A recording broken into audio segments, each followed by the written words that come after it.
వాళ్ళ భారత్ మాతాకి జై అంటారు. భారత్ మాత కాన్సెప్టే వీళ్ళది కాదు. అది అర్థమైందా? అది బెంగాల్లో జాతీయవాదులు ఏర్పాటు చేసుకున్న వ్యవస్థలు అవన్నీ.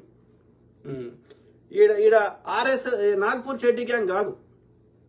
Ajay Kumar Rachakonda, thank you. MS Padmakar, mister Boda RSS should be banned in India. Definitely RSS అనేది ఒక తీవ్రవాద సంస్థ. ఓకే, ఒక తాలిబాన్ వ్యవస్థ. వాళ్ళ తాలిబాన్ కూడా ఇప్పుడు మంచిగా అయ్యారు. అప్పుడు వాళ్ళు ఫస్ట్ లో స్టార్టింగ్ లో రియలైజ్ కాలేదు, కానీ now they change. Second time ఇప్పుడు అధికారంలోకి వచ్చినాక తాలిబాన్లు మారిండు. వాళ్ళతో కూడా నేను పోల్చలేకపోతున్నా. ఓకే, వాళ్ళు కూడా ప్రోగ్రెసివ్ థాట్స్ ఆలోచిస్తున్నారు, వాళ్ళు కూడా అభివృద్ధి ఆలోచిస్తున్నారు, వాళ్ళు కూడా మహిళలకు రెస్పెక్ట్ ఇస్తున్నారు. వాళ్ళది డిఫరెంట్ ఉంది. ఓకే, ఒకప్పటి లెక్క లేదు. తాలిబాన్ కూడా మారిరు. కానీ వీళ్ళ అందరికంటే ఇదొక తీవ్రవాద సంస్థ. హిందువులను చంపాలే, ముస్లింలను చెప్పాలని చంపారని ప్రచారం చేయాలి. ఇంతే వీళ్ళ అజెండా. బాంబులు తయారు చేసుడు, ఇలా మొన్న పహల్గామ్ అటాక్లు కానీ, పుల్వామా అటాక్ కానీ,